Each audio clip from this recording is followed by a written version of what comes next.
Anyway, today will be the last day of this time.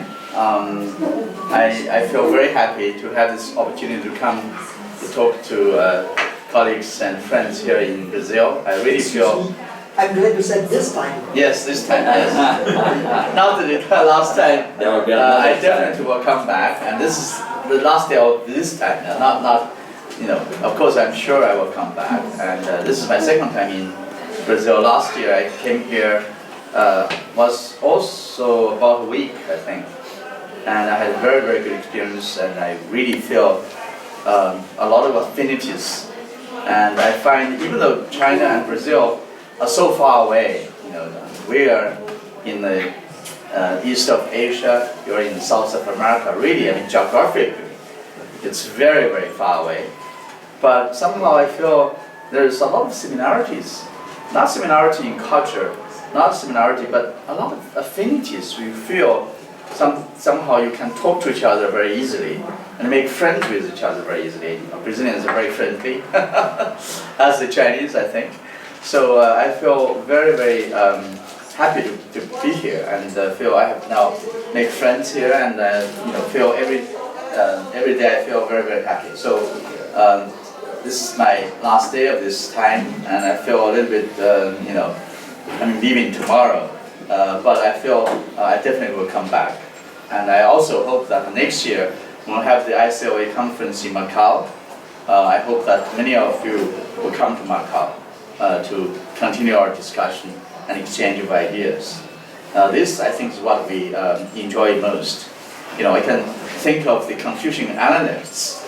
You know, Confucian Analects as a book is not organized. You don't know, it's records or supposedly recording of what Confucius say in different occasions. But most of the time there's no context. You don't know in what context Confucius was saying specific things, you can imagine. And there's not a particular logical order. There's not a particular order in which you can place all the sayings. So in a way, like fragments. But I think, the more I think, the more I read. I think now I realize that at least first two quotations, the first two lines of the Confucian Analects are very important, because they define what a scholar is and what is the most important thing for a scholar's life. Because the first line, Confucius says, to learn and review what you have learned from time to time, isn't that a great pleasure? So in a way, what we do as scholars is enjoy learning and enjoying to have knowledge. That is not obvious, actually, for many students. Do they feel that learning and review what they learn is always a pleasure? Sometimes it's pain, actually, before the examination. But this is a very, very interesting idea that defines a scholar. I think particularly in humanities, what we do is what we enjoy to do, we love to do. I still remember when I was in California, I was in charge of comparative literature. Sometimes, you know, in America, you know, professors in humanities often pay less than professors in law, in medicine school, medical schools, and business schools, and so on. And some people were complaining in a meeting. So I was trying to promote the morale, so to speak, of people, and say, well, think this way. Many people work in order to have a salary to live. We work because we love what we do. And this is very interesting that we always love to read literature, and we analyze great works of literature. We enjoy doing this, and we get paid for doing what we enjoy to do. This is quite different from just have a work and, you know, make a living. And they say, well, that's true, but don't tell the dean. But that's really interesting that we enjoy what we do. So this is to come back to Confucius, the first line, to learn from and review what we learn from time to time isn't that a great pleasure. That's the first line. So that defines what a scholar is. Then the second line says, to have friends come from afar, isn't that a great pleasure?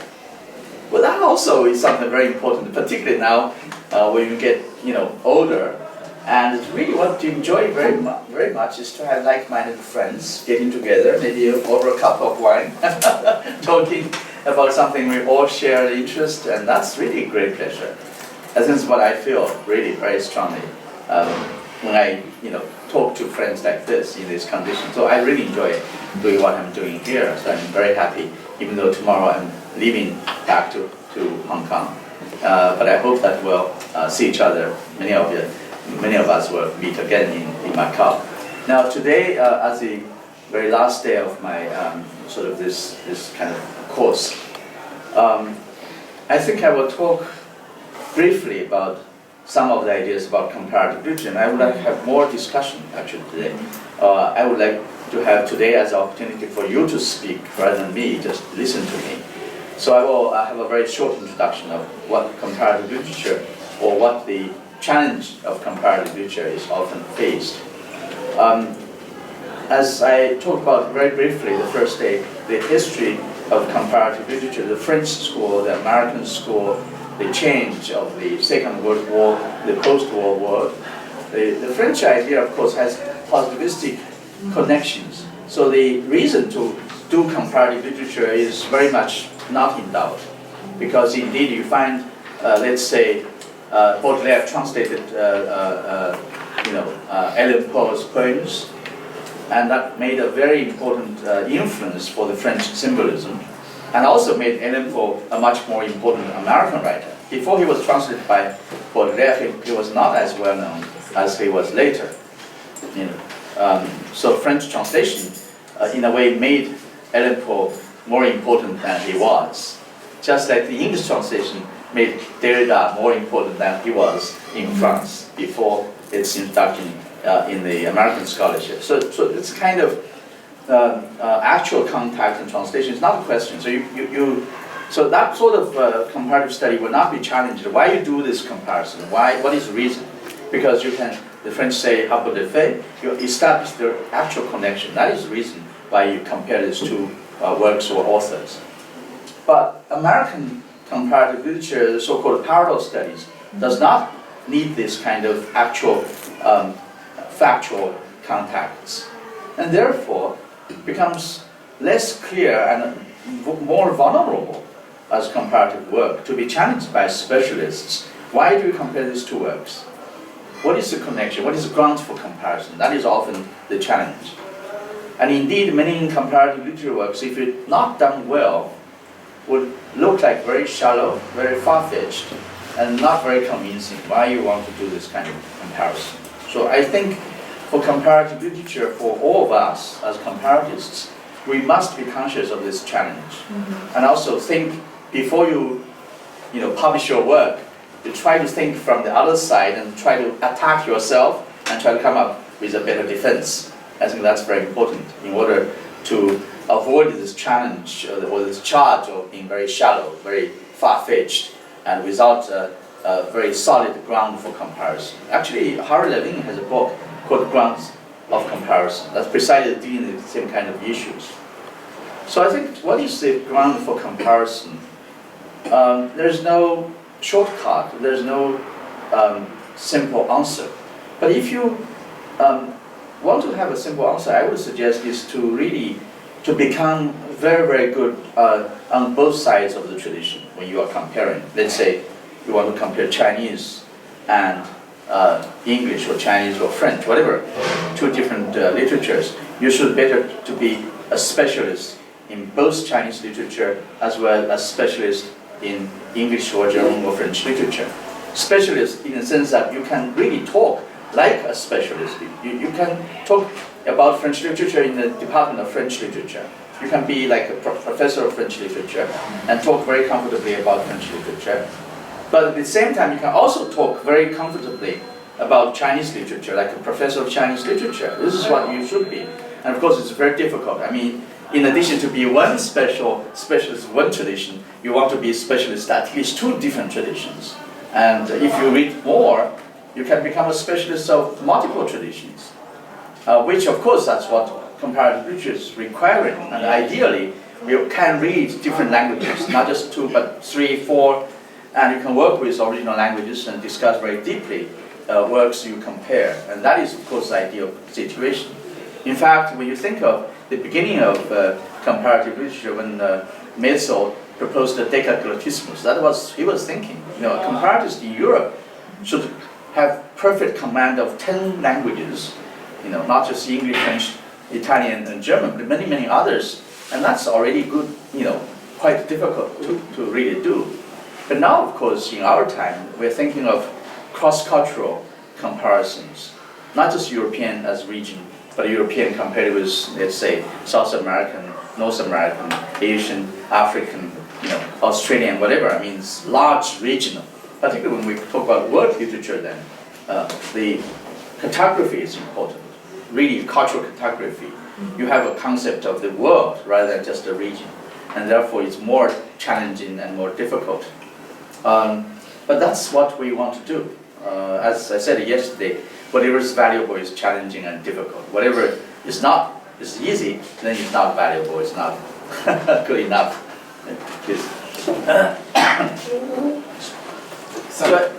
So I think the challenge to comparative literature is often this, particularly given the idea of the new kind of parallel studies, what we do, or thematic studies. You compare works of literature based on a theme, based on a theoretical question.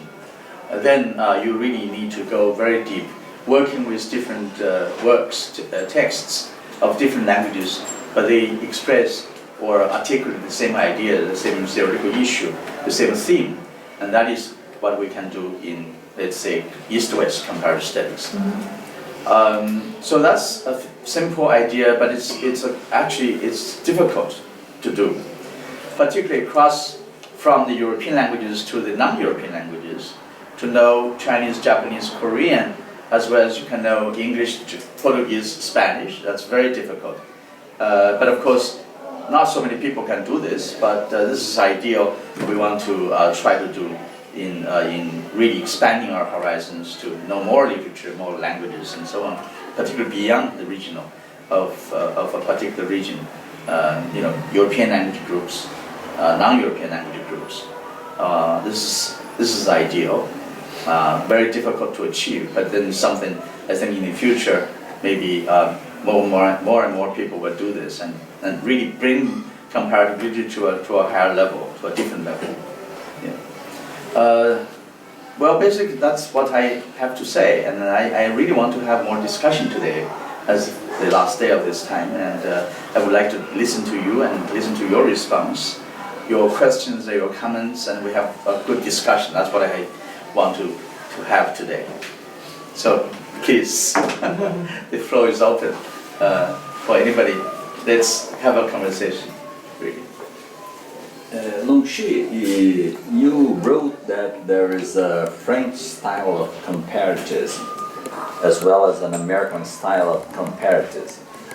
Do you think there's a Chinese or Asian style of comparativism? And if you think there is, what would that be? Well, in fact, in China, many scholars are talking about the Chinese school of comparative literature. I'm not Chinese myself, but I'm not enthusiastic about this idea, actually, because the argument for Chinese, I have read some of their argument. One idea is, first, in doing comparative literature these days, or doing literary studies in general, we often are predominantly using Western theory. Most of the theoretical approaches, most of the terminology we use come from Europe, from America, but of course America also comes from Europe, basically French in particular. So when you talk about structuralism, post-structuralism, we have the influence of Foucault, Derrida, Julia Kristeva, Roland Barthes. They're all French, or coming from French. I mean, Julia Kristeva was Bulgarian. Todorov is also Bulgarian. Is that Bulgarian? I think it's Bulgarian. But worked in France and made their career in France. So basically, it's French influence through American. It's not purely French. If it is completely France, they may be, limited in their influence. It's only when they are translated into English and became very popular in the American universities, they became sort of global figures. That's a fact. So many Chinese scholars were saying that we have a long tradition, we have our own great critics in the past in history, but some people are saying we lack our language. There is a kind of, lack of or lost our language because we don't have a critical language to talk about literature, because whatever language we use, the approaches, the terminology are all, European and Western. And therefore, they want to argue that now we are Chinese comparatists, we work with Chinese texts, we have our own tradition, therefore we should have our own school of comparative literature. I'm not very enthusiastic about this idea because, first of all, I'm very much against narrow-minded nationalism, whatever nationalism. I'm still very much, in that sense, in favor of American comparative literature, in the sense of get rid of national traditions and think of literature as just different traditions and put them together on equal footing, parallel study. This is very different from French idea of influence study. But the difference is not because a number of American scholars come together like a room like this and say, now we have an American school, we're going to promote on American school of ideas. No, it's not that. Because as I explained, it's because the two world wars, the devastation of much of the world during the particular Second World War, and the people realized that national emphasis tends to be very confrontational, and narrow-minded nationalism is often the source of conflict and war. That is why in post-war world, in America, particularly you have Jewish scholars, Erich Albach, Leo Spitzer, many comparatists were Jews. They of course were very much wanted to get rid of the narrow-minded nationalism. You think of Nazi, National Socialism. Nazi, we always think of Nazi, but a Nazi, the full name is Nationalist Sozialismus. It's National Socialism. So nationalism, to emphasize your own nation or own culture as the best, I think is very dangerous. So I'm very much against that kind of national identity or narrow-minded nationalism. So I see there is some sense of nationalism in the idea of Chinese school of comparative literature, because we are such a big country. Why not we have a school? And French is small, American is big, but not as big, as. So I think that idea I don't like. The other idea is that a school, the emergence of American school, as I said, is not because the Americans decided, or a bunch of American scholars decided to have a school. There's no such a thing as a school. Any school is defined by historians after fact. Many of the romantic poets in England, for example, that never knew they were romantics. Actually, there was a letter written by, I think, Byron to whom in Germany, and to ask what was Romanticism, because the idea of Romanticism was really very much a German idea, because Schlegel and the Schlegel brothers and Tieck and Chateau and many others, Germans, they had an idea of Romanticism, but the English didn't. Byron was writing a letter to ask what was Romanticism all about in Germany, and of course now we know that they were Romanticists also.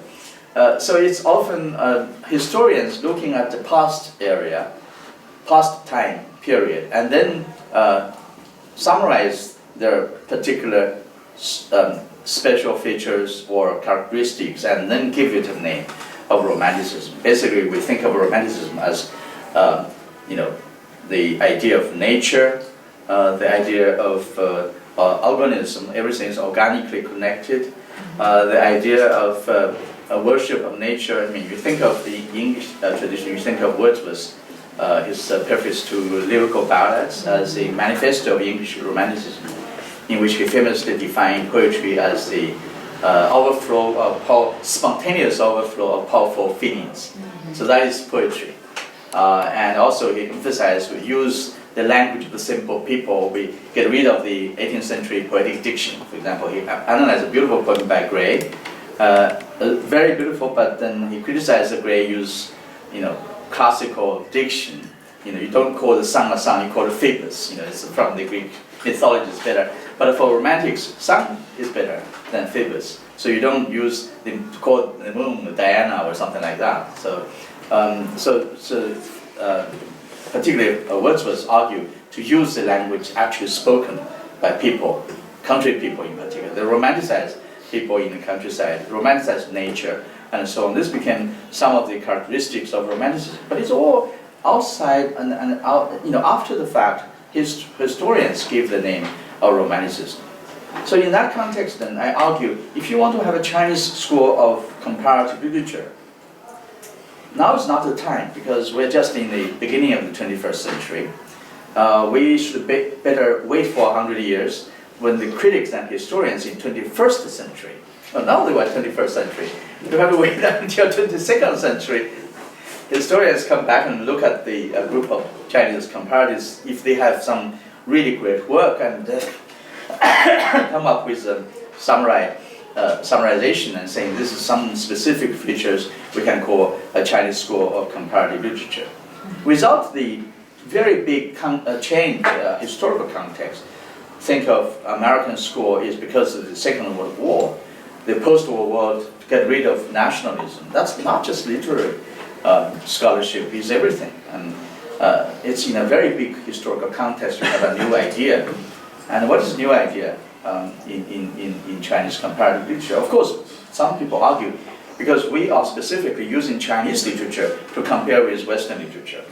I said that is true of all nations, all cultures. In Brazilian comparative literature, I'm sure you use a lot of Latin American literature to compare with European literature. And that doesn't really make it a particular school. Every country, every nation, every culture, every literary tradition would have the same.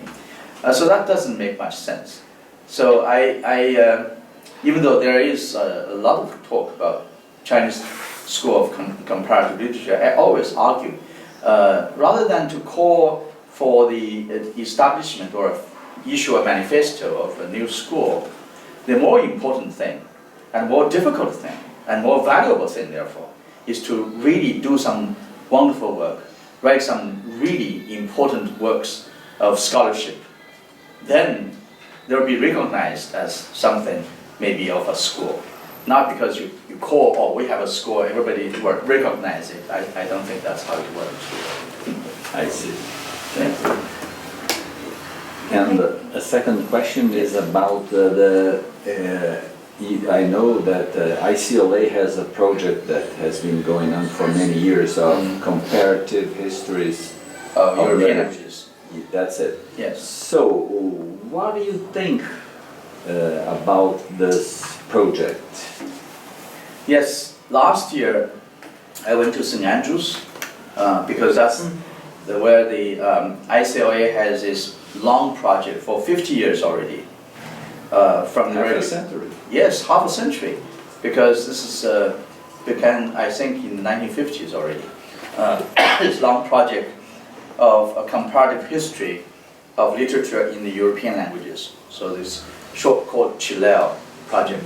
So last year is our 50th anniversary. So I went to the conference. They invited me to go to St. Andrews in Scotland, a beautiful city, to have this conference.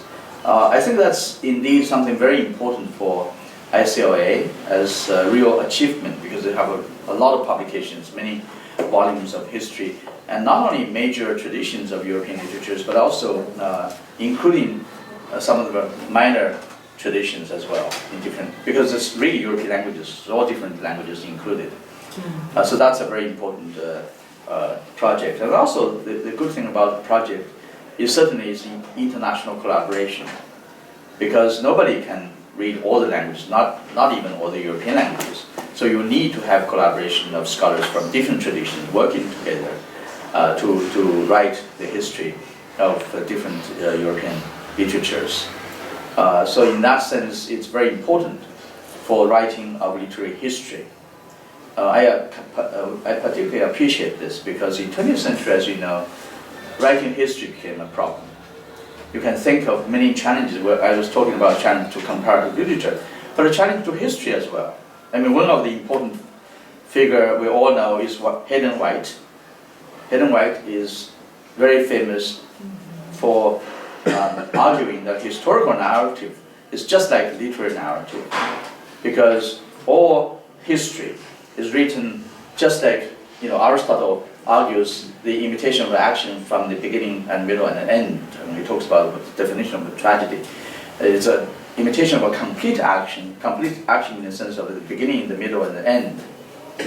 And history is like that. Historians, there are many things happen in the world. The historians is the one to choose what is significant to be represented. And then you represent a historical, often a teleological history, a development from the beginning to the end, and you explain how it happens to reach that end. Therefore, it's a complete structure of historical narrative. And it's very much like writing a novel. And therefore, he says that historical narrative is just a narrative, just like a fictional narrative. I think to some extent, I don't want to completely dismiss Hayden White. I think he has a point, that is, many people believe that whatever is written as history is true. That is very naive, a very naive view. And as though what is written and published must be true. Of course it's not. And he argues every historian has his own or her own political stance, her own ideas, and so on. So historical narratives only represents the historian's particular point of view, not necessarily what happened in history. So that's a good argument, I think, to destabilize or debunk the idea whatever published as history as true. I think that's important. But then that's only a very basic idea. How many people really believe what is written down as history is really true? I don't think anybody had any education would believe that. In China, even very ancient time, people already question some of the historical narratives that's been true. For example, one of the Confucian classics tells a very famous story. Somebody wanted to assassinate the official, a very good official, a bad guy. He is a prince, and he hired a very good assassin, very good with his martial techniques. And this man is Chu Ni, he's called. And he is so good, he went to the target, this Zhao Dun, this person he's supposed to kill. And because it's very early, so he jumped on the tree, from the tree on top to look at this person and watch his moves. And then he saw this person very early, already dressed up, in full uniform, wanted to go to the king and about to early, because it's too early, so he's taking a nap, sleeping in his room. So it gave him a perfect opportunity to kill him. But then he reflected, he said, well, this person get up so early and dress up, is want to go to see the king and do his job. He's really a good one, he's a good person. So if I kill this good person, it's not a good thing. And then if I disobey my own order from my own prince, that's also not good. So what he did is he ran himself into a big tree and killed himself. That's a wonderful story, recorded as history. And then later, some historians ask, who has heard him saying all these things before he committed suicide? Who's there to eavesdropping his, his reflection and decide to kill himself? Nobody was there. How can you ask history? How can you record this? And that's a very reasonable question, right? But when you read the history, it's a beautiful story. You didn't question, but when you stop and think about it, it doesn't make sense, because many of the historical conversations, words said by the king or his close people, historians are not on the scene. How can you record all those conversations? Even, Thucydides in ancient Greek already said that. Many of the conversations he did included in his history, even though we claim his history is unlike Herodotus. Herodotus is the first historian in Greek, beautifully written stories, and said, well, all these although very interesting, attractive story, but it's not true. What I present is true. This is claim of Thucydides. But even Thucydides say the conversations I quote is only I assume, and given the condition, that is very likely what people say. It's not really he was there, you know. So that's a basic question for all historical narrative, not because Hayden White said this, we realized. In history, people already realized this. But I still think it's important for Hayden White to make that claim, that historical narrative is construct, is selection of materials to tell a story with a beginning, middle, and end, just like a novel. But then, when you push this too much, when you really erase the difference between historical narrative and fictional narrative, that becomes a problem. Because, for example, Holocaust testimonials, many people tell the story about horrible happenings and the killing of Jews, millions of Jews. And there are actually French historians, there are two of them, I can't remember the name any, were challenging the historical veracity of the testimonials to say basically it's a conundrum, it's a logical problem. Because all people who died in the gas chamber could tell us what happened in the gas chamber. Whoever tells us what happened in the gas chamber didn't die in the gas chamber, so they didn't know. That is true, indeed. So given this condition, then you can say, you know, maybe there's no such a thing as a Holocaust. In China, in Chinese history, a very important question is the Nanjing massacre. The Japanese invaded China, and Nanjing at that time was the capital for the national government. And because Nanjing is on the river side, it's very difficult to defend as a city, and the government retreated. And then the Japanese came in and killed, I think, 30,000. I can't even I cannot remember the exact number, but it's a huge number of civilians and soldiers in Nanjing. And of course, you can question whether it happened because I was born after all these. We were all born after all this, so nobody had witnessed this, you know. So how can you tell anything historically happened because you are not there? You know, that is a nihilistic position that made history impossible. Because history is all about the past. It's beyond our lifespan. Most of us are born after the Second World War. So how can you verify there was a man called Hitler and became the leader of the Nazis and killed all the Jews? Did it happen? How do you know? You know? So seriously, this is a question. I was told by Mary Krieger, another very important critic in University of California. He told me that once Hayden White was giving a lecture in California somewhere. After his lecture, there was an old woman.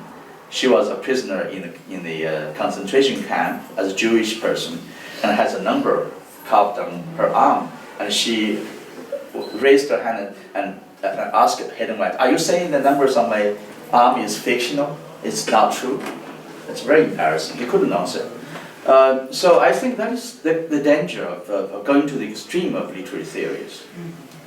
You know, literary theory often responds to a real question, has its good point to make, but when you push to the extreme, go to the other side, then it becomes absurd. To erase the difference between fiction and history is certainly very harmful. In the question of Jewish Holocaust, in the question of Nanjing massacre, then because there's another political argument. History is always written by the victors.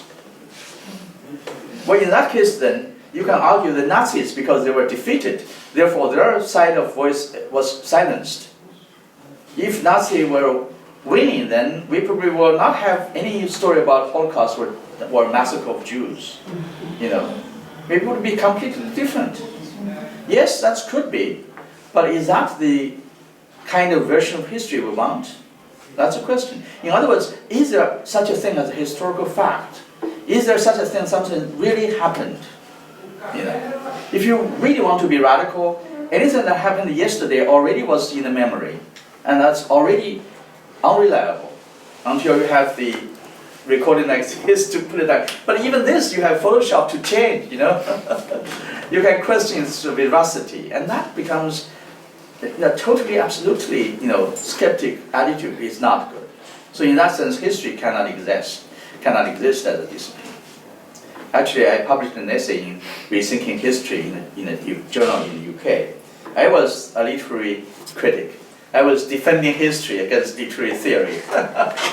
It sounds ironic, but I think that's very important because we all need history. History is actually the way we understand how things happened in the past and how things might happen again in the present. If you don't really learn a historical lesson, even if we don't most of the time, you know, sometimes history can repeat itself, but it's very important to have a sense of history.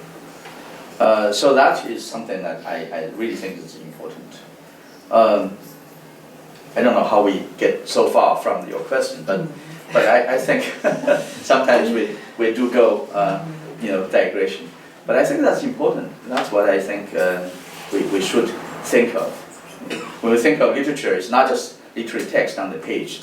You know, we must think of literature in its historical context and think of it in its real political meanings and relevance to our life. I think that's important.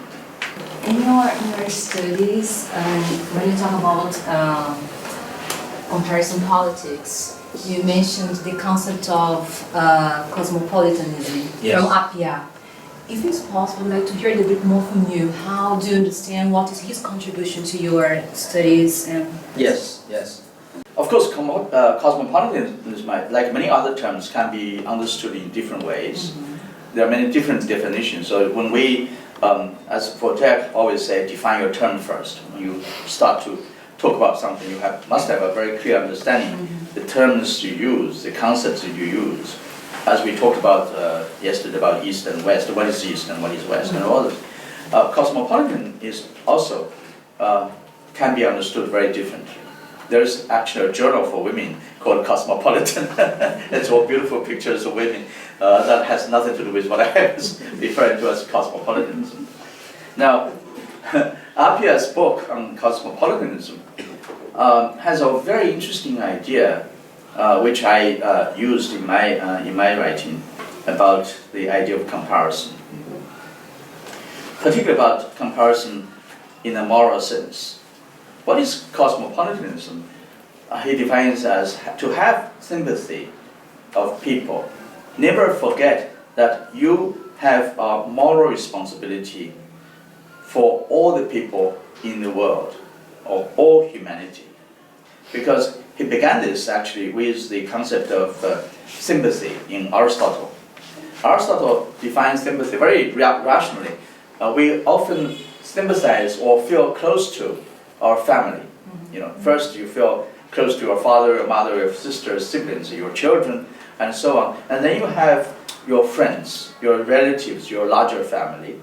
And then you have the community you live in, the city, the village, or even in the country. You have national identities and so on. You love all the Brazilians, let's say.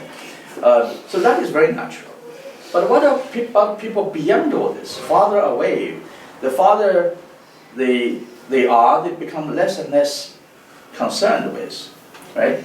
You know, what do you have to concern about somebody, let's say, living on the other side of the world, in Japan, in China, in Korea, so far away from Brazil, or Australia, New Zealand, and you know, very far away places, particularly in the past. Now we are living in a globalized world. It's much harder to think of them as have nothing to do with me.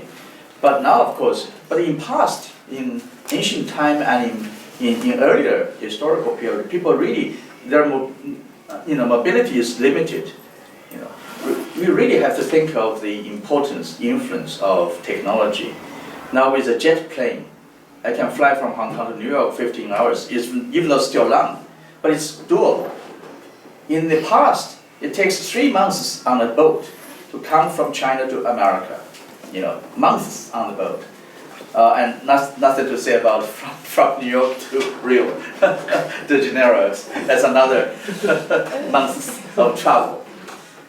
So now we have the jet plane, and we have the and also particularly digital communication. You have WeChat, you have the Facebook, have messengers, you can communicate with your friends anywhere in the world, almost instantaneously.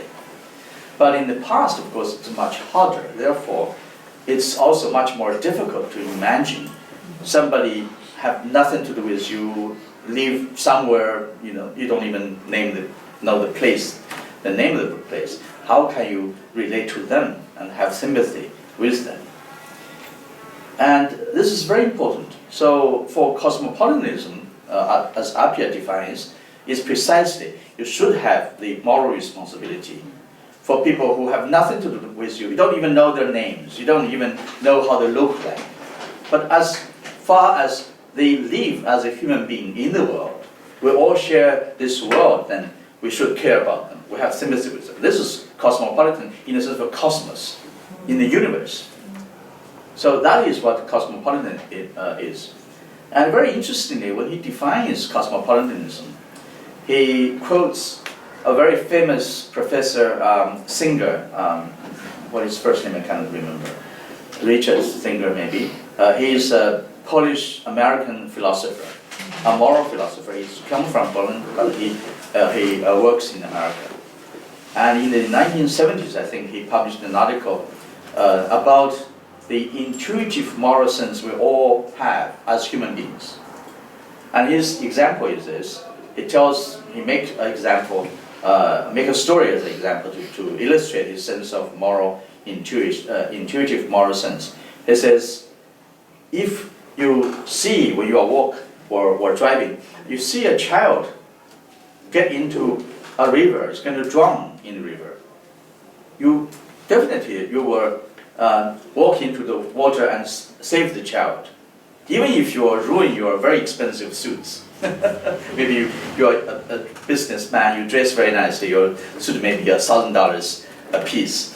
But compared with that, the life of a child is much more important. So you'll save the child, even if you ruin your suits. And that is the example he used. And he called this single principle. Singer is the name of the philosopher. When I read this, I was so astonished to find almost this verbatim repeating what an ancient Chinese philosopher is saying. Because in the Confucian tradition, of course, everybody knows Confucius.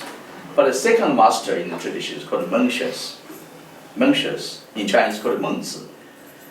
And he argued, he argued that human nature is inherently good. This is a very interesting question because Confucius never argued about the inherent nature of human nature. In fact, he didn't talk much about human nature.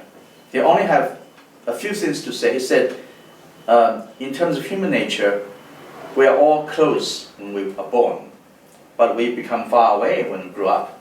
So that's basically saying, yeah, people, when they are babies, they're all almost like the same. But when they grow up, they become good person, bad person, different person. So it become far away. But he didn't say that human nature is inherently good or bad. But that question became a question about less than 200 years later, in Mencius' time. In Mencius' time, Mencius was debating with another Chinese philosopher, Gaozi, his interlocutor. Gaozi says, human nature doesn't really have no direction. It's just like water. If you dig a hole in the east, the water will flow to the east. If you dig a trench in the west, water will flow to the west. So water doesn't really have a definite direction, just like human nature. It's neither good nor bad, it all depends. But Mencius is a very good debater.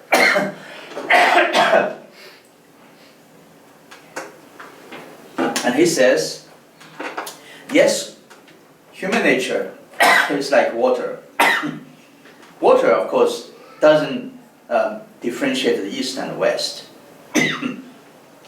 But what about up and down? Have you seen water coming up? Water always comes down. I'm sorry.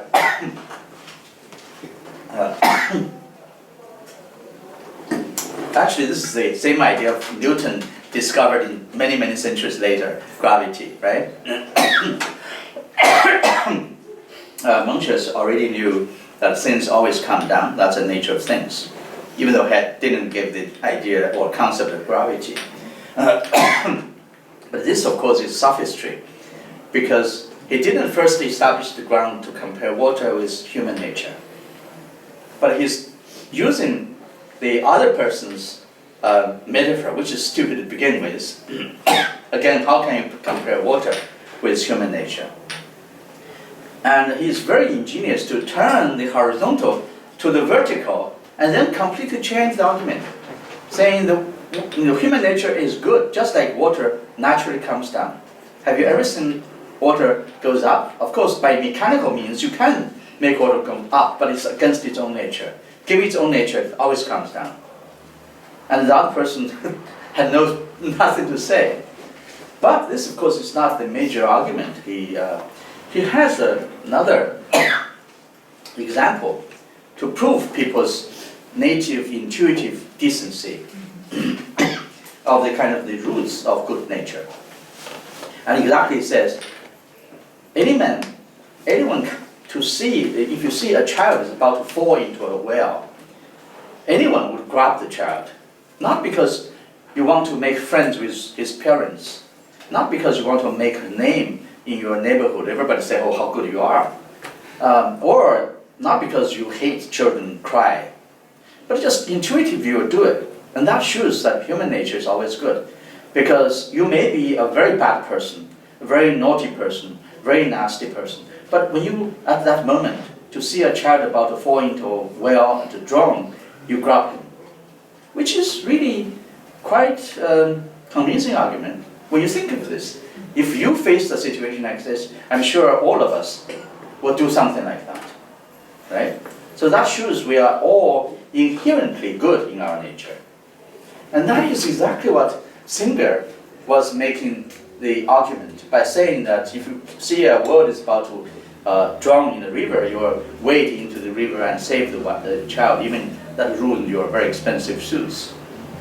You see, almost translating the Chinese philosopher 2,000 years ago to make that argument for a very important ethical principle. So that is an example I use to argue for the East-West comparative studies, because indeed there's no connection.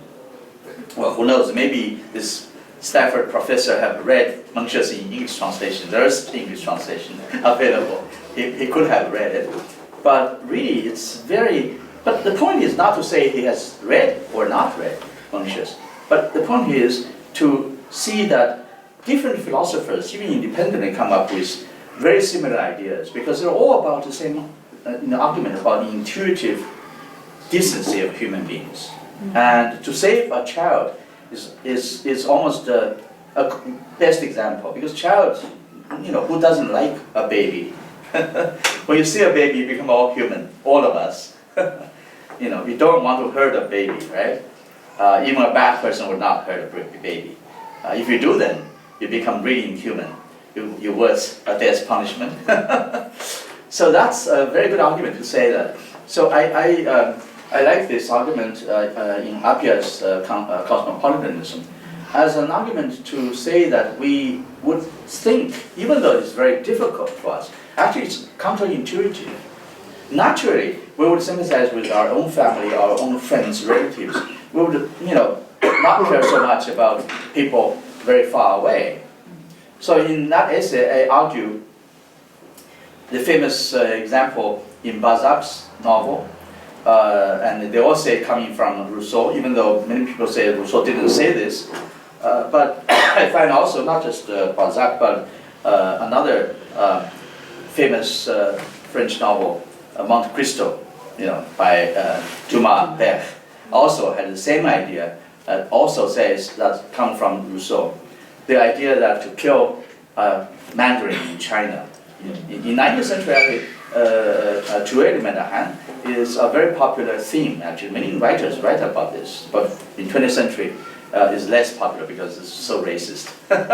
For Europeans to think of killing a Mandarin in Beijing without touching, without doing anything, just by willing, you can not only kill the person but get his wealth. Will you do it? That's a question. And that question becomes a moral test of your human conscience. If you're a good, decent person, you will not do that. This is what Balzac's novel is saying. And most importantly, Chateaubriand, this French writer, when he talked about Christianity, he talked using exactly the same example to say, you can imagine, you can just by waiting, just by not telling anybody, nobody would know you did this. Just by waiting that I would like to kill a Mandarin in Beijing, and he's old, he's rich, but he's old, he's going to die anyway, so why not? He may be already tormented by diseases, and so he's going to die very quickly on his deathbed. So by waiting, you can kill him and get his wealth. Would you do it? And Chateaubriand says, even though I have tried to find all kinds of excuses, I find I cannot do that. Because there's a voice of conscience tells me, this is immoral, you shouldn't do this. So this is very interesting. I mean, 19th century, apparently this is a very good example. Many authors has written this imaginary story about killing a Mandarin. Even in Portuguese. Yeah, yes, exactly. Even That's in a big Portuguese. Exactly, Yeah. yes, yes. Yes. Actually, in Lisbon, there's somebody told me in Portuguese literature, there's a famous story by, yeah, exactly, same story. It was a very important novel to Riedel because he changed his style while writing Mandarin Dimension. Before he was a naturalistic, realistic writer, but in the Mandarin he actually changed a lot his style. Yes. So you can see that's very, very interesting. Precisely when you had different writers in different literatures and dealing with the same issue. So this is again what I'm talking about earlier in comparative literature. You want to have textual evidence of an idea, and then that is grounds for comparison. When you can quote actual text to show actually in different literatures people have discussed this very similar ideas, then that is a very good foundation for comparison. They may not have contact, they may not have factual contact with each other, but that is good reason to compare. So in that sense, comparison, as I argue, we always do comparison. And the question is not to compare or not to compare, but what consequences, what the effect of a comparison. Because I always did believe what we do in comparative literature has real relevance to the life we live in, to the world we live in. And indeed, we have so many conflict and war, regional war, because we lack cross-cultural understanding. And to do this kind of comparative work, to promote cross-cultural understandings, to help us to have a better world. I think, I really believe in that. Yeah. And cosmopolitanism, in that sense, is very important for me. Yeah. It seems that you are proposing both a philosophical and an anthropological foundation for comparison, isn't it? Yes. I think comparison, yes, because as I said, comparison tend to be vulnerable and challenged by specialists. Because most of us study literature or read literature in a particular tradition. And in all countries, there are national tradition literatures. In China, of course, the most important is Chinese department. In America, in the UK, English department is most important. But here, I'm sure Brazilian studies would be very important, study of Brazilian literature. So all countries have their own national tradition. Therefore, the national tradition, of course, go very deep to discuss the author, the history, everything. But comparison is going beyond this, and therefore is very likely to be challenged by specialists to say that you don't really know the tradition. So I think to have a philosophical theoretical concept and theme as the basis for comparison, as a ground of comparison, would answer that question very well, because we are putting different texts together not to show that its significance in its own tradition. We're precisely showing its significance beyond its tradition, to address a more universal, if you like, broader issue that is often beyond a particular tradition, or is something that can relate different traditions. This is the reason that we put different traditions works together. I think that would be a good argument for comparison. Otherwise, people would say, whatever you do, my understanding is deeper because I do in this tradition. But then the answer, comparative answer, is that we do something that you cannot do, because we do something that is beyond the national tradition.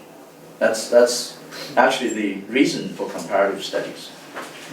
I mean, even from the very beginning it is. Even Europe, in the 19th century, was already beyond national tradition to have the comparative study. And therefore, it's very important for large sort of movements like Romanticism, Classicism. You cannot discuss Classicism just in French literature, because that's a European tradition. It's a European phenomenon, or even a Western phenomenon. It's much bigger. Romanticism, not just French or English or German. You have shared and also very different traditions, but all belonging to Romanticism. So that's very important. And Romanticism is not just European, I would argue. Just recently I was writing an essay for somebody, and I was discussing, I discussed a very important essay written by Lovejoy. What's his first name? Arthur Lovejoy. Very important historian. His great book is called Great Chain of Beings, right? But he also has an essay, a collection of essays, just simply called Essays of, a collection of essays, critical essays, and in which he has an essay called Chinese Origin, the Chinese Origin of a Romanticism. Very interesting. What he was discussing in that essay, very detailed, with a lot of quotations, a lot of materials, like his work, always very fully textually evidenced, and a good historian. He argues in 17th century in particular, the Chinese garden, because the Jesuit missionaries started to talk about China and report about Chinese gardening, the art of gardening, which is very different from the French idea of gardens. If you think of French, Tuileries gardens, all the trees are carved into geographic forms, right? It's round or very beautifully done, very geometrically correct. So very man-made indeed. But then in England, what they later called jardin anglais, actually is jardin anglais chinois, because the English got the idea of gardening in China. If you go to Suzhou in particular, it's famous for its gardens. The idea of Chinese garden is to build kind of nature, artificial of course, it's man-made, but it's trying to imitate nature within the garden itself. So it's the trees and all the growth, all the flowers would be very well arranged, but never cut into, French-style shapes. So in a way, it's nature within the city environment, urban environment, but it creates a piece of nature in it. And that became extremely attractive to the British. So the British idea of gardening for the 17th century, first you have many important authors, William Temple, also a very high-rank official, wrote a book on Chinese gardening. And then William Chambers in 18th century also wrote about Chinese garden. And this became very, very influential. The idea, why it's a source of Romanticism? Because the idea of symmetry, the idea of complete, symmetry, parallelism, represented by the French gardening, is the idea of new classicism. Everything's very well controlled, very balanced. The classic form of music, for example, the counterpunctual music, the Baroque music, is like that. And Bach, you can think of Bach and think of others. That's a very much 18th century new classicist idea. Now, Romantic idea is precisely going back to nature, remember? Yeah. And therefore, to have a piece of nature in an urban environment is the origin of a kind of nature or worship of nature, beauty of nature for Romantic ideas, is first to challenge the idea that garden should not be symmetrical, should not be, controlled by kind of geographic shapes that's so controlled by human force, but to have a kind of nature naturally grow in the garden and to form the bridge or stones in such a way as though you are in nature, a natural environment, but it's very beautiful.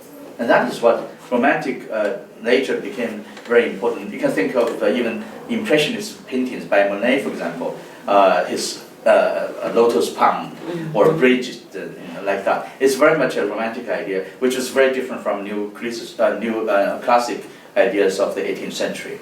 So therefore, in that sense, Arthur Lovejoy has a wonderful essay, not just about gardening, but the whole idea of the challenge and the change of the new classical ideas of balance, of everything perfectly symmetrical. And that is very interesting. So when I say Romanticism is not European, you also have an origin from China, and written by a very, very important historian of ideas. So if I see correctly, what you're proposing to us is that as you see comparative literature is a discipline in between, let's say in the vocabulary of 1960s, 1970s, the structure and history, or in our more contemporary vocabulary between local and universal. Yes. You see comparative literature as a discipline which oscillates between philosophy and history, between the more general and the more particular. Is that so? Yes. I think, actually, I like Claude Audien's book very much. His challenge of comparative literature, so far, I think it's the best introduction to comparative literature, in which he argues, from Goethe's idea of world literature, he argues, for Goethe, what is universal, what is national is not in contradiction. It's not absolutely dichotomous. Therefore, he says, the tension between the universal and the individual, the local and the particular and the universal, the local and the universal, has a very constructive tension. That tension has invigorated comparative, the best kind of comparative study since Goethe's time. I think that's a very, very good argument, and I identify with that argument. Indeed, as I said yesterday, comparative literature or comparatist is in the position of in-betweenness. And that position of in-betweenness is precisely a powerful position. Because you are not just limited by one tradition or other tradition. You are really free of both traditions, but you can talk about both without really, the specialists from one tradition cannot come to your position because he lacks that in-betweenness. So in between, the local and the universal is precisely what comparative literature should be and is always good at. There is a great historian, Brazilian historian, that talks that Brazil as a nation ought to have scholars reading and talking Mandarin, living in Peking, because there's a great challenge in the future, and you have to, as a nation, to have these guys to read the newspapers, the Chinese newspapers in the original language and so on. So I think the West, when you talk about the European culture, European language, the centuries of colonization makes the West so much comfortable, because the most parts of the West, America, Africa, and Europe, talks European languages. So it's comfortable. When China rises, they make a challenge to us. And this is funny because when you came and talk about globalization, it's very different meaning, I think, than the meaning globalization that we know as Brazilian. The globalization of the 90s, I think is very different. And Xi Jinping talks about globalization with Chinese characteristics. I think it's quite different. So it's always a challenge.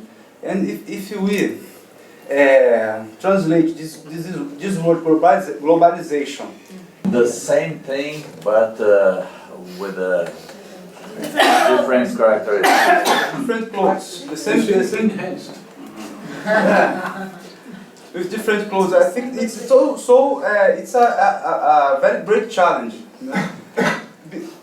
I think that's it. In the next decades, we have this challenge, and I think it's great. It's a great challenge. Yes, well, I know what you mean.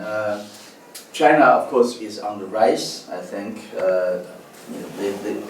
China, as I said, in the last 200 years, have been very weak and a poor country. Since the defeat of the Qing dynasty by the British in the Opium War in the 1840s, 41. That's the first Opium War, and the later second Opium War. And after that, China was, even though it's not completely colonized, like India was colonized by the British, China was never colonized because so many European powers wanted to have peace of China, therefore they couldn't agree to let one country to colonize China. But anyway, in any case, China was too big and too many people to be controlled by the British or the French or whatever. So China has, in Shanghai, in Tianjin, many of the port cities has had sections of different countries, the French, even the Italian, and the German, the English, and so on. So China was really very poor. I mean, from the 1950s to 1970s, under Mao's time, China was also very, very poor. Even though at that time, I think after the Second World War, colonialism became less and less popular. And by the 1960s, and there's always a kind of decolonization. So many countries become independent from the colonizers, and Hong Kong is one of the last to return to China from the British control, because by now I think even the British would be ashamed to have colonies, right? So I think that's the idea.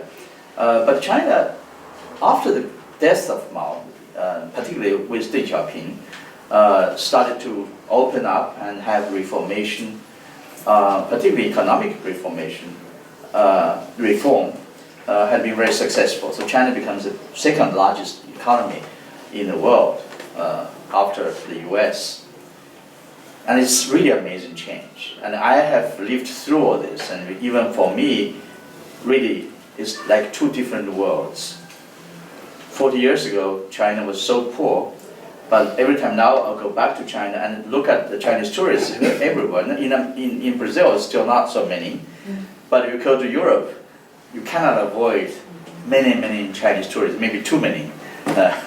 In Australia also, everywhere you find Chinese tourists. They spend a lot of money buying a lot of things, and it's very ridiculous. In Hong Kong, for example, the very famous, very expensive stores like Gucci or Esprada or all these famous brands. In other places, all these famous brand stores often there's very few people inside because it's too expensive. No people cannot afford. But in Hong Kong, people are lined up in front of the door because you cannot get everybody in because it's too crowded. So the store have a guard in front of the door and let people go in, and that group left, and then you admit another group, and all these people lined up are mainlanders, spending a lot of money in Hong Kong and in many other places. So that's really amazing. For me, I find it's really incredible change. So in that sense, yes, China became more and more important, not only economically, with economic development, of course, in political and in other ways, became also important. I think now with Brazil, China is the biggest trade partner with Brazil. But this is this economic situation. Cultural capital is quite different. It takes a much longer and much more effort to really have a cultural influence. I don't think China, even though we were talking about this yesterday, if you think of language, which language would be the lingua franca in the world? If you think of language that has had most speakers, then Chinese should be the lingua franca, because there are more speakers of Chinese than any other language. Because simply the fact is, every fourth person in the world is a Chinese. So the Chinese population is 1/4 of the world's population. So they have more speakers of Chinese.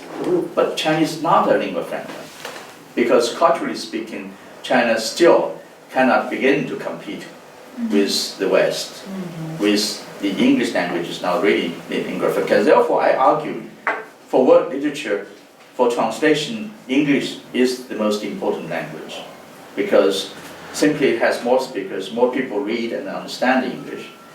If you write in Chinese, only Chinese can read, even though there are a lot of readers, but still it's limited to China.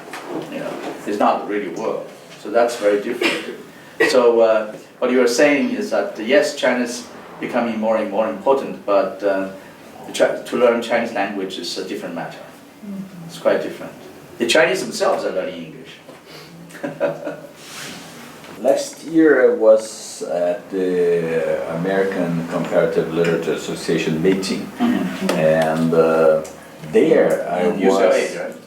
That's it, Yeah. UCLA.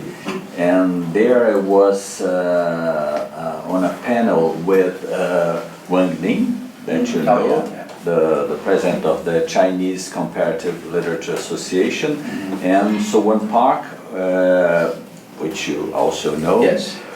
She was there representing the British Comparative Literature Association. And I was there presenting a paper that both of us have written together. And later on there was this discussion, and the public was, let's say, 40% of the public was of Asian descendants, Okay. or people who were Asian. I couldn't say this because most of them didn't open their mouths. But the question raised there was about comparative literature in national contexts. And I was telling them, I think we do have a very interesting experience here, because one of our main scholars in the 20th century, he died. Antônio Cândido died last year. He died last year at the age of 94, I believe, something like this. 98. 98. Wow, that's it, 98. So he was a very influential scholar, and he was a professor of comparative literature and theory of literature at Universidade de São Paulo. But he was also one of our main critics here in Brazil, meaning he wrote a literary criticism for the papers, to the main, the major newspapers here in Brazil, and also he had many books of literary criticism. So he was also very important for national literature, in a way. And he had a position which I think is very interesting, and when because there was a discussion about this, the position of national, let's say, national philologies, it would be if it was in the English world, but we don't use the word philology in the Portuguese-speaking world. And Antônio Cândido, that was his name, what he said, I would say it in a short way, but of course he developed the argument, was that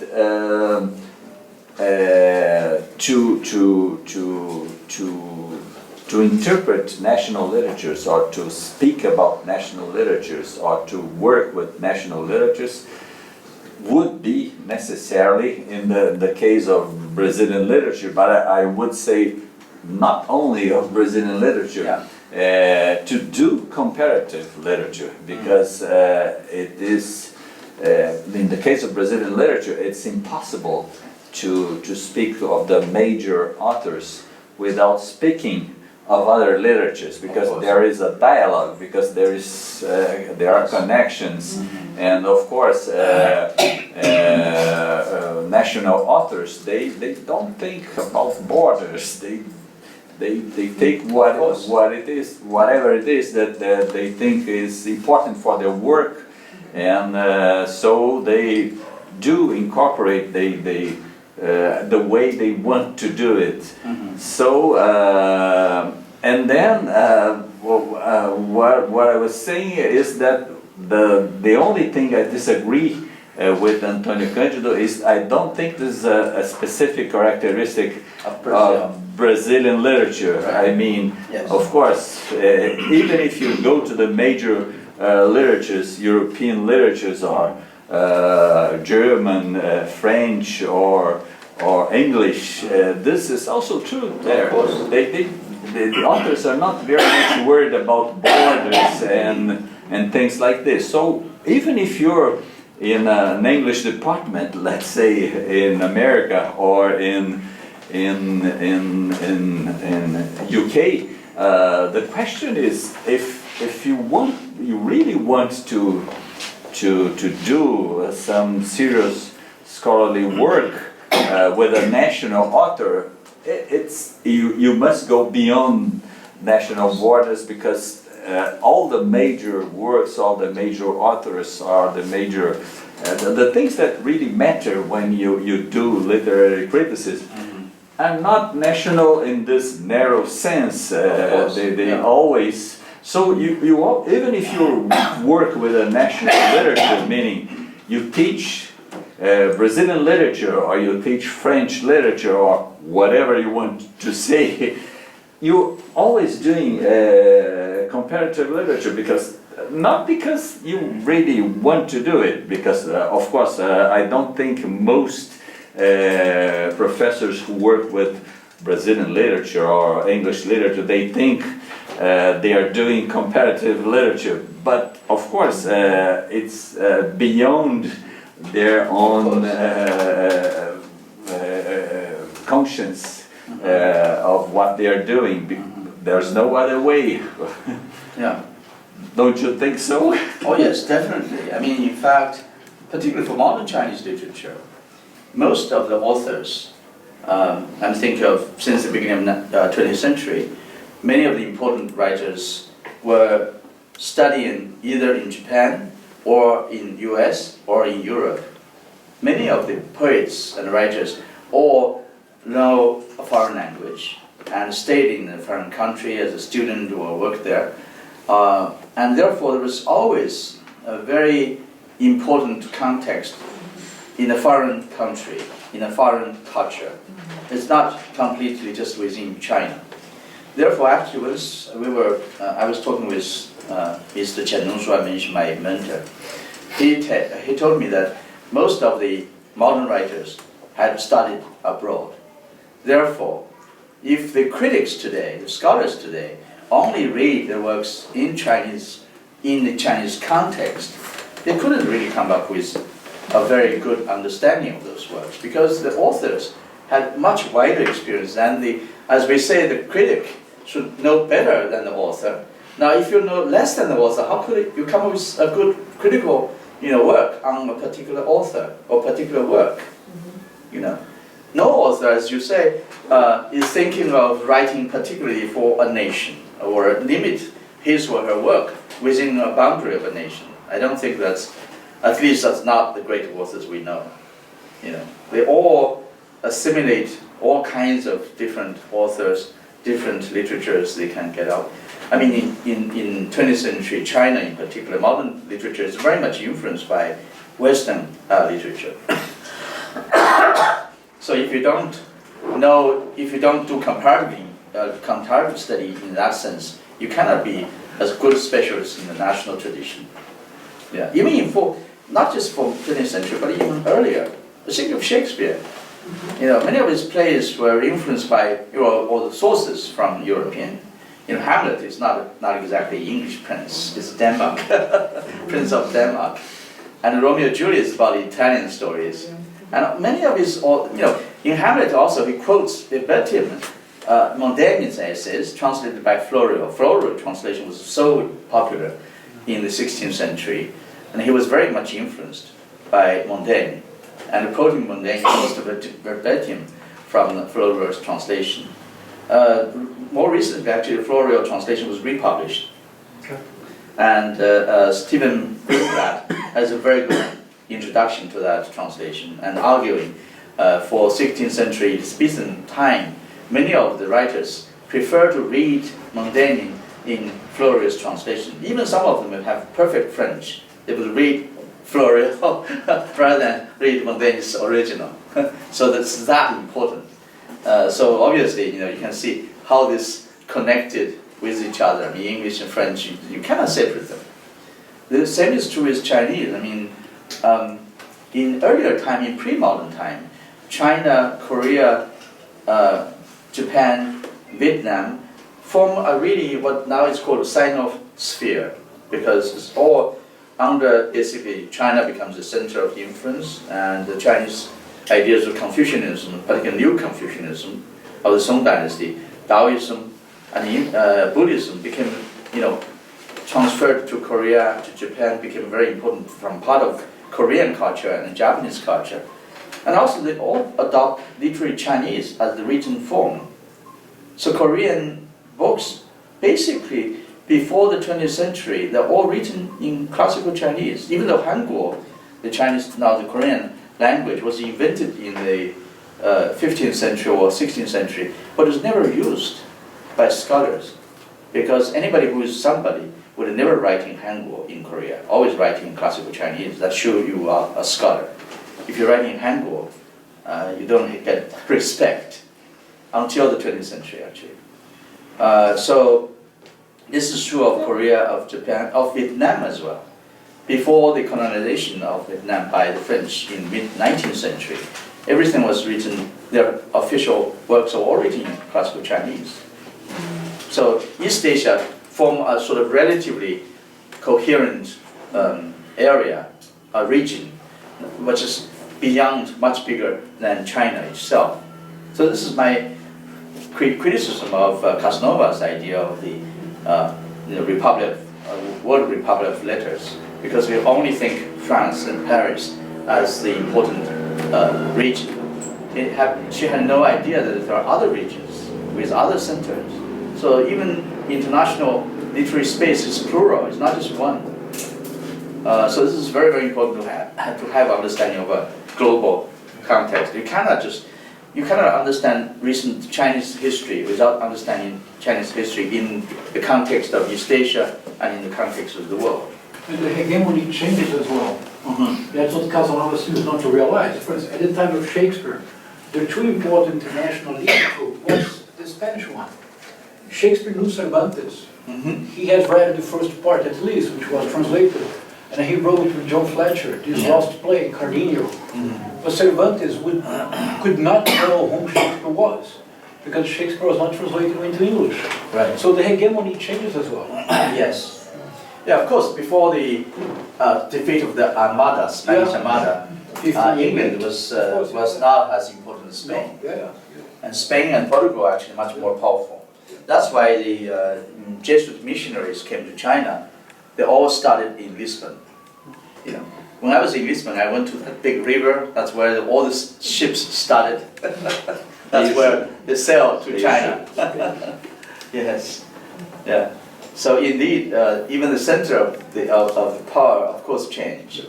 The Spanish Armada, the defeat of that was so devastating for the Spanish and so important for the English. And since then, the English Navy has always been very powerful. Even Napoleon couldn't go to conquer England because he couldn't defeat the English Navy. And again, Germany in Second World War, Hitler could only bomb London, but he couldn't get it, again because the English Navy was powerful. So it's very, very important to see all these differences. I'd like to hear you about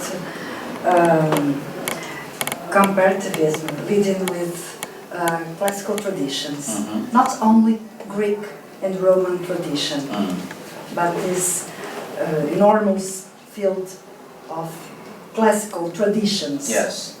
Is it yet valid, worthy? I think actually right now it's very much alive. The classic tradition, the classics in the Western sense of Greek-Roman tradition was very popular in more recent time than before. One of the important studies of classics is the reception theory. Rouse and Iser, the reception theory, to study the the reception of classic works in the history of literature. So it's not just about ancient Greek and ancient Roman, but about in the centuries, throughout the centuries, from the Middle Age to the modern time, how the Greek works were received in different traditions in Europe. That became very popular. For example, now in UK, when you publish a book about a classic author, always a required section is about the reception. Let's say how Virgil was received by the English or by the German throughout the centuries. That's almost a required part of the book for Cambridge authors of the classic tradition. So this is the Western tradition. Of course, also Sappho became very important for feminist argument, and it became very important. Of course, she has always been very famous, but basically since 19th century she became even more famous because there is a construct of Sappho as a lesbian, and therefore became very important. Whether she is lesbian or not, that's a good question. But for classicists, that's never a solved question. But for many others, particularly for gender studies and for homosexual studies, Sappho is strongly identified with lesbian tradition. All this became, for whatever reason, I mean, this may not be a very good reason, but made the classics more relevant to modern scholarship. At least in America, I noticed this because I'm a very good friend with Shadi Bass. She is now, she edited the classical philology. She's the editor-in-chief, and she is very interested in also this question of classic traditions, not just in the West, but also in China.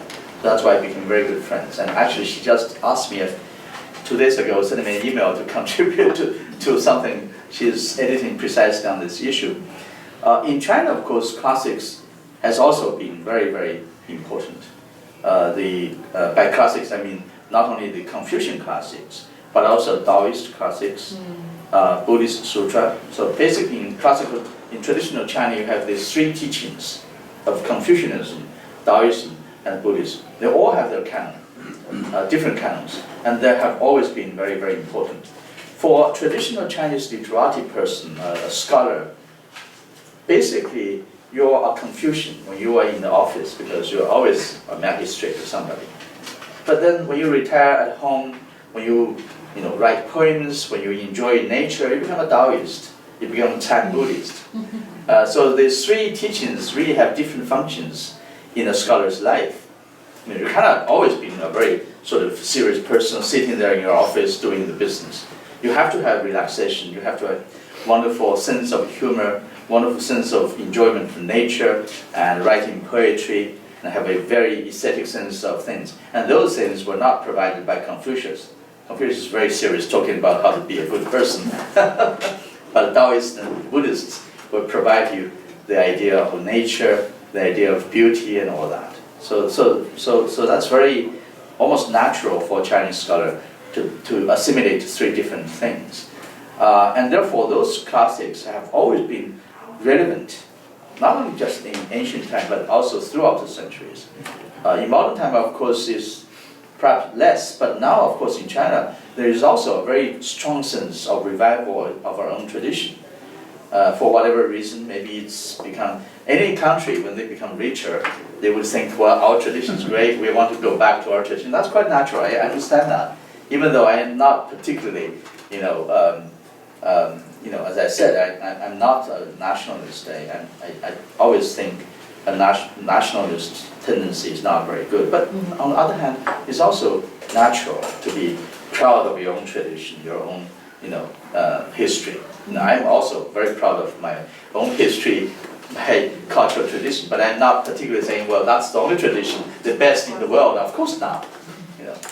I'm really a cosmopolitan in the sense of a citizen of the world. I enjoy every different tradition. I enjoy every kind of cuisine, actually. I don't want every meal to have Chinese meal. I'm perfectly all right with Italian, French, Brazilian, whatever. So that's important.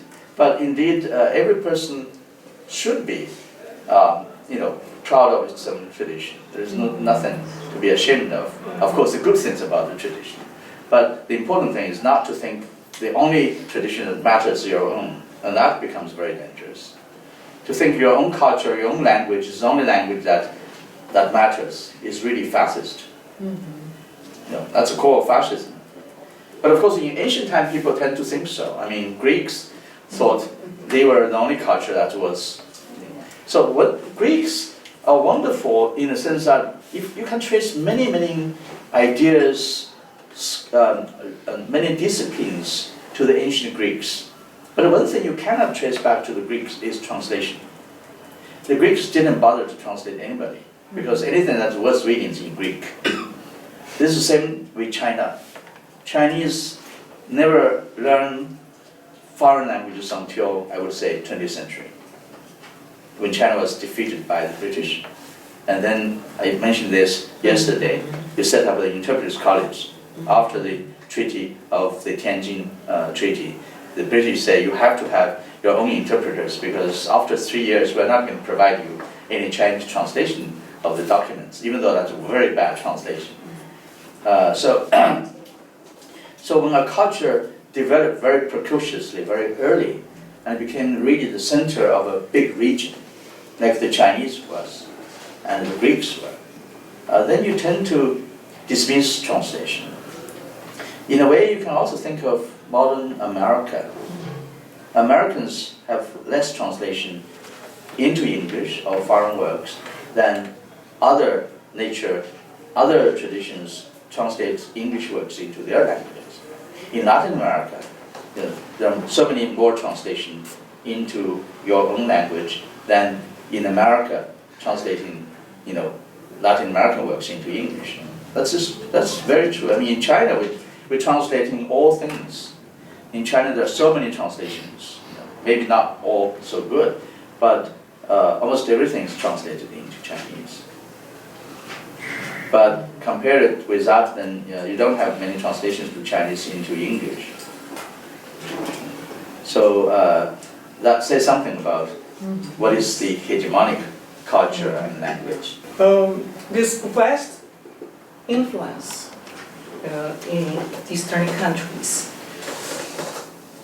I got a feeling that it's growing too much.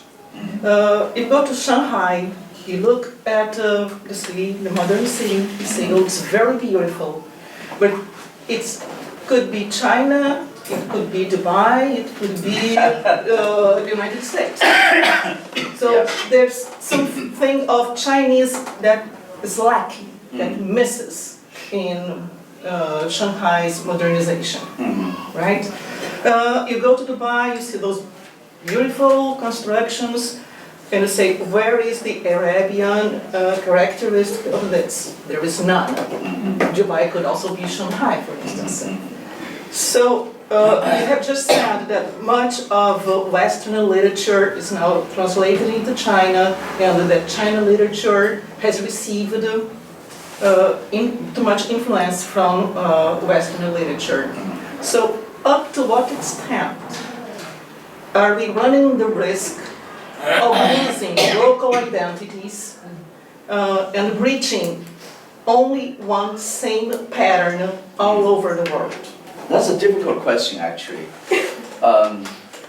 Shanghai, of course, is a city that has been very much modern from the very beginning, because Shanghai as a city was late development.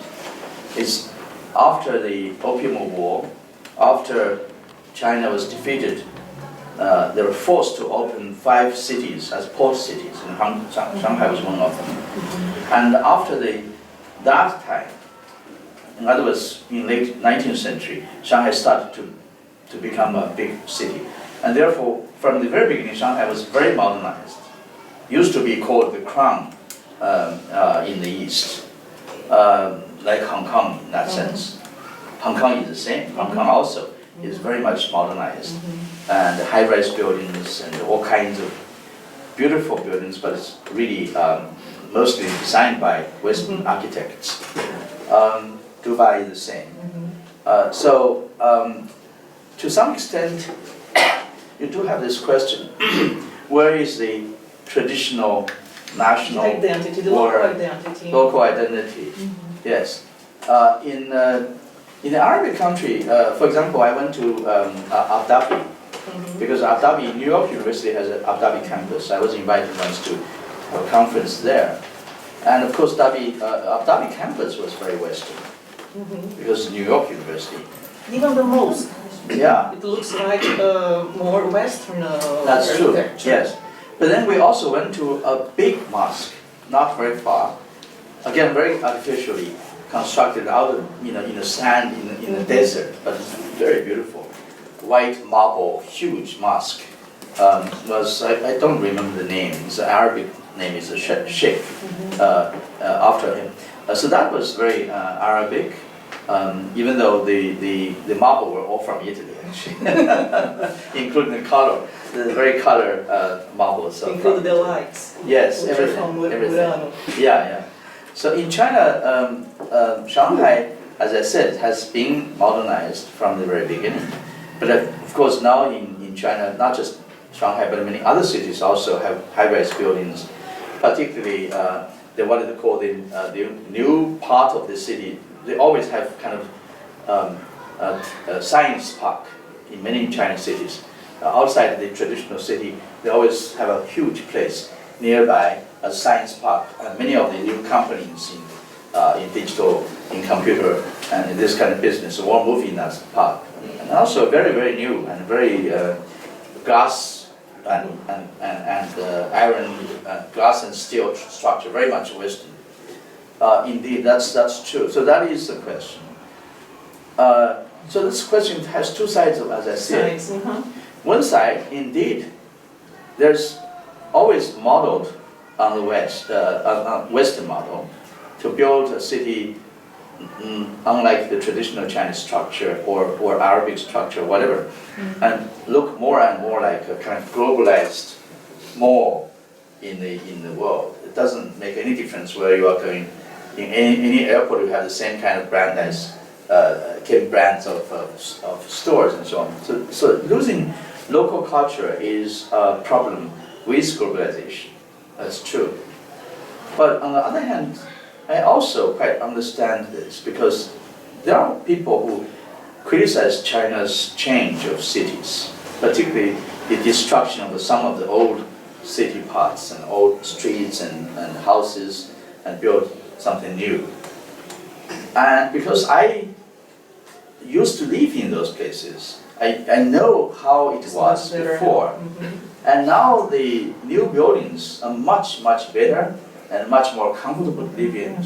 So in that sense, I think it's not necessarily a bad thing. Because once I remember very clearly, because once I was visiting a part of near my hometown, there's a beautiful river, and along the river, a beautiful part of old traditional houses, and all built with wood and so on. And I know that those houses are very uncomfortable. It's very dirty because there's no pavement. It's mud when you get in, and very, very simple, and that's very old. I know that, but looks very beautiful. Particularly when you compare the other side is all high-rise buildings and glass and all that. You look at this, oh, how beautiful it is. But then you have to think. Actually, a friend of mine was sitting in a car we were driving by, and he was saying, "Wow, so wonderful." I said, "Yes, it's wonderful because you live in those glass buildings. Do you want to change your place? You live there?" Ask him to be there. Of course not. So you have to think in that way too. So I think what people are trying to do is trying to build something that are more comfortable with modern facilities, modern toilet, for example. In those places, there's no toilet. It's stinking when you have. So it's very, very different. I mean, so on one hand, you want to keep the best of your tradition. There are many things, including architecture. You can have that. But on the other hand, also you want people to live in a better, more comfortable houses, more modern facilities. That's what I think is important. And not only to say China, even in France, I made a decision very early because I went to Paris many, many, many times. And sometimes I booked my hotel. I want to have a very traditional, beautiful French, traditional French. I find it's very uncomfortable. When you get to those places, very small room, and you bump into things when you move. And the toilets was very bad, and the facilities. And then I decided, no, for hotel, I want to go to places like Autumn Palace, rather than a very traditional with a garden and things like that. You know, that's very natural. I think. So when we think of this, basically what I think is, yes, this is again the tension. We were talking about tension of local and universal and all that, and in between this. The tension is, you don't want to globalize to the extent that it doesn't make any difference. You go to Shanghai, Dubai, or whatever, you know, all look the same, they feel the same, that's bad.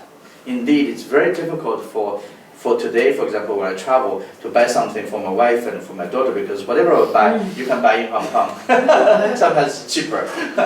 So it's very difficult to find something very specific local, and that's worthwhile, you know. But on the other hand, you know, if you want to keep people, although this is also human nature, who doesn't want to have a better house, better facility? Everybody likes that. So we want to assimilate what is best in different cultures.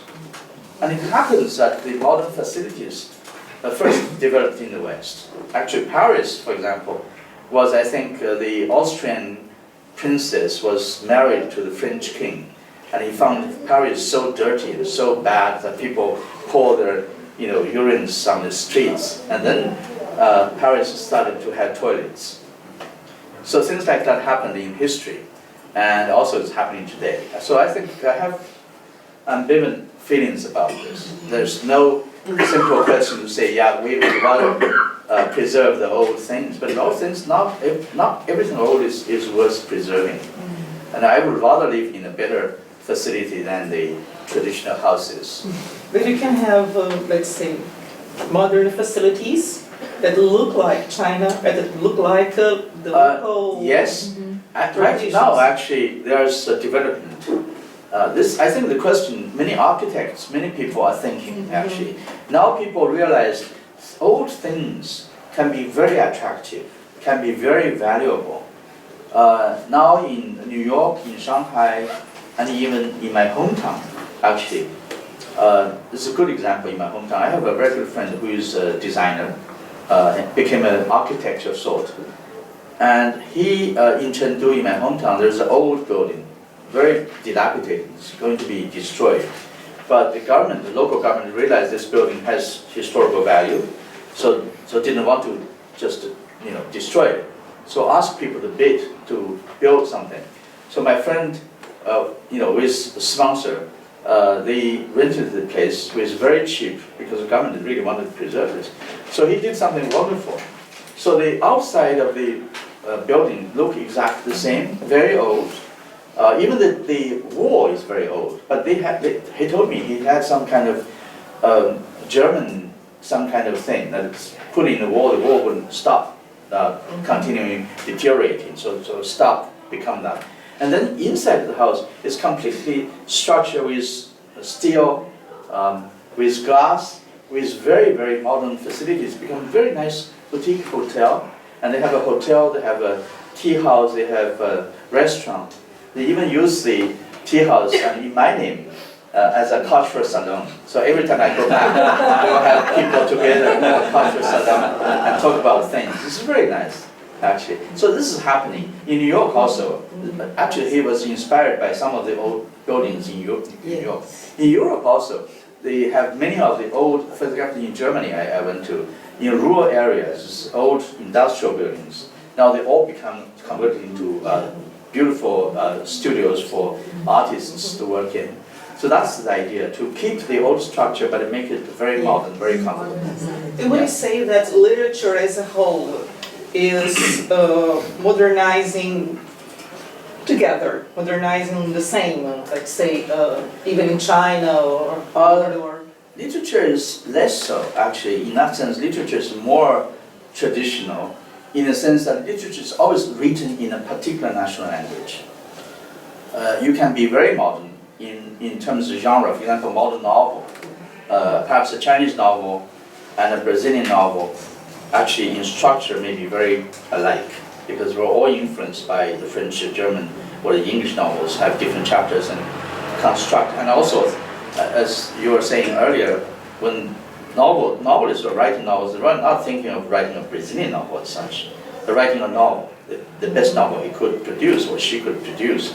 And they tend to be, like the other traditions, and more influenced maybe by the modern novel. So in that sense, I think Franco Moretti, the idea of the modern novel as influenced by the European novel, I think by and large is right, even though it's not simple. I mean, the periphery has its way to assimilate different forms of novel and create something new. It's not exactly a replica of English novel or French novel. But you do find, in terms of genres, they become more and more alike. But this happened to European literature long before. As I said, every national literatures want to create something like Homeric epic or tragedy. And that it was the genre for the 16th and 17th century literature. It doesn't matter if it's French and German or English, they all want to write something like Dante. Create an epic like Dante's Divine Comedy, then your language is good enough. So that's already in European situation. Now it's in different cultures. But literature has to be more locally located because it's written in the national language and telling stories about a place, which is, of course, very different from other places. So literature as a work of particular literature in general, either it's poetry or drama or novels, they always portray and describe a situation that happens in a particular place. So it always has some particular characteristics which is less universal and less easy to be universalized. So we have hope that literature is always particular, but because of this particular can be really world famous. If you write something that is have no character, then probably people will not think this is great work, you see. So that's a contradiction. This is also the very interesting contradiction, or the tension become a strength. The more national, the more local, becomes more appreciated as great as part of world literature. I think that's what is happening. Yeah. The literature written about China in a foreign language, for example, in English, is it appreciated the same way as the ones written as local? There are some writers writing about China or based on China, As I asked. but in English or in other languages. Those works, some of them are very famous in China. They're translated into Chinese. Many of for example, in American literature, you have Amy Tan, you have Maxine Hong Kingston. These are Chinese American writers writing in English, but their stories are often based on Chinatown, Chinese diaspora stories. So those are also appreciated in China, but they are considered different from real sort of native Chinese literature because their conditions are they're writing about conditions not in China but in other countries. In America, the Chinese communities and things like that. But they were appreciated. Yeah. Yes. Thank you.